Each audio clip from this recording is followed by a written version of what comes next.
क्यों बदले मुक्ता के तेवर, ताकत बनने वाली मुक्ता क्यों बन गई कमजोरी।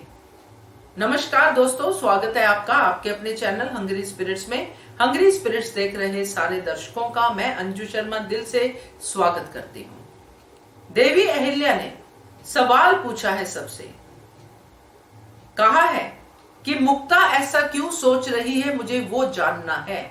अपनी आई के बारे में अचानक ही मुक्ता ने कुछ अलग ही रूप दिखा दिया, जो देवी अहिल्या ने भी नहीं सोचा था।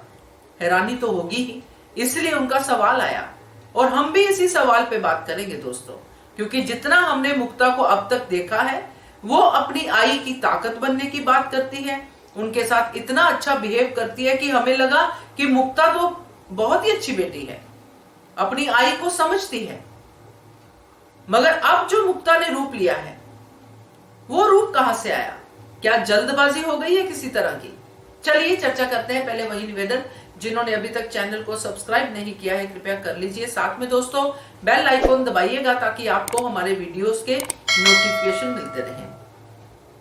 अहिल्या की जिंदगी में जब भी कुछ ऐसा बवाल आता है तब यही लगता है कि इसमें रकमा का और गंगूबा तातेकार या मालेराव का हाथ होगा, क्योंकि अभी तक यही लोग हैं जो सबसे ज्यादा नफरत कर रहे हैं देवी अहिल्या से, और सबसे ज्यादा रकमा।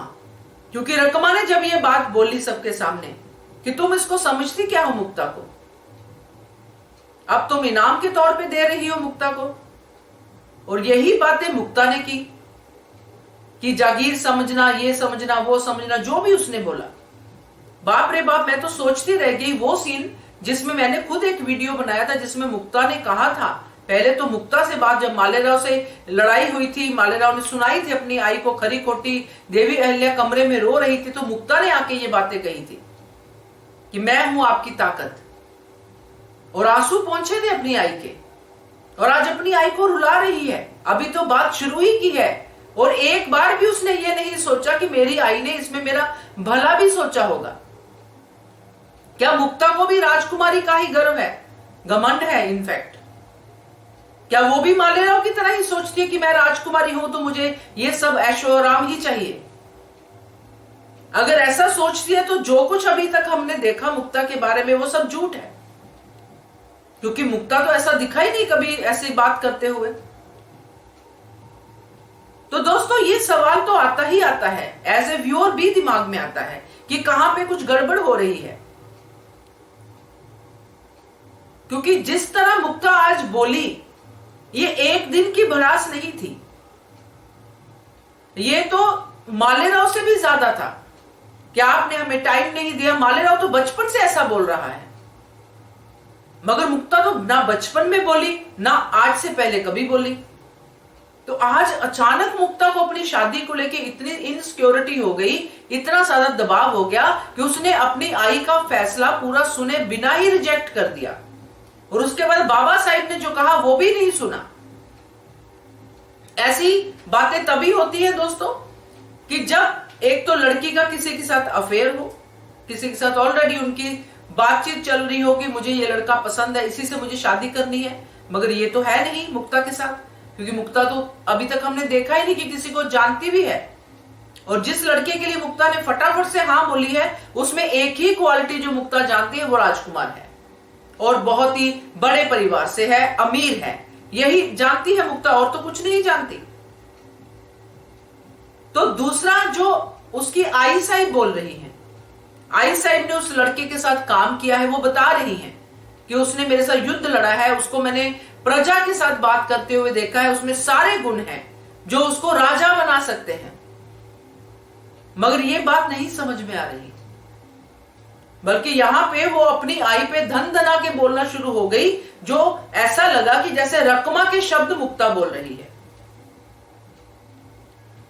तो इसी बात से हैरानी तो देवी अहिल्या को भी हुई कि ये मुक्ता बोल क्या रही है। पहली बार मुक्ता ने ऐसा कहा है कि हमारी आई हमारा ध्यान नहीं रखती, हमारा समय तो आपने काम ही काम किया है, हमें तो समय दिया ही नहीं है। तो अगर इसी धारावाहिक को हम पकड़ के चले तो देवी अहिल्या ने पूरे 8 साल सिर्फ अपने बच्चों को समय दिया। इस धारावाहिक में दिखाया गया था कि 8 साल उन्होंने कोई राजकाज का कार्य नहीं किया। चलिए बच्चों को 8 साल में समझ नहीं होती है, चलिए ये बात हम समझते हैं, चलो नहीं उनको मिला समय, मगर जितना भी हमने इसी धारावाहिक में देखा है, जो भी समय देवी अहिल्या ने दिया है इन बच्चों को, और अगर बच्चे वाकई में इस बात को फील करते हैं कि ये समय हमारी आई हमें कितनी मुश्किल से निकाल के दे रही है, मगर यहां पे बच्चों के दिमाग में भी सत्ता बैठी हुई है दोस्तों। उनके दिमाग में ये नहीं बैठा है कि जो आई कर रही है वो कितना अच्छा है, कितना सही मैसेज जाता है प्रजा को, और हम शाही परिवार से हमें भी आई की तरह इतने दयालु, इतने समझदार होना चाहिए। मगर नहीं, यहां पे जो भी उनकी उसमें लिख के जाता है तख्ती पे, वही वो करना शुरू कर देते हैं, और आई का लिखा हुआ एक भी शब्द उनके दिमाग में नहीं है। देवी अहिल्या का सबसे बड़ा दुख भी यही था दोस्तों, क्योंकि ऐसे ही हम सब जो जॉइंट फैमिली से आए हैं सबको पता है कि जब बच्चे जॉइंट फैमिली में होते हैं तो सब मिलके बच्चों को पालते हैं, सिर्फ एक आई की ड्यूटी नहीं होती है। और ये तो मझली आई, छोटी आई, आजी, सभी यहां पे हैं, और पार्वती भी थी पहले तो ये जो एलिगेशन बार बार अहिल्या पे लगाते जा रहे हैं और बिना उसके कार्यों को देखे हुए, तो यहां पे यही अफसोस होता है दोस्तों कि देवी अहिल्या का सबसे बड़ा दुख ही यही था कि उसका अपना परिवार उसको नहीं समझ पाया। तो मुझे लगता है कि मुक्ता के जो चेंज ओवर का कारण है, या तो मुक्ता ने अपनी भावनाएं दबा के रखी हैं, तब मुक्ता झूठ बोल रही थी, अब मुक्ता सामने आई है सच बोलने के लिए कि उसको अपनी आई की बातें पसंद नहीं थी मगर मजबूरी थी।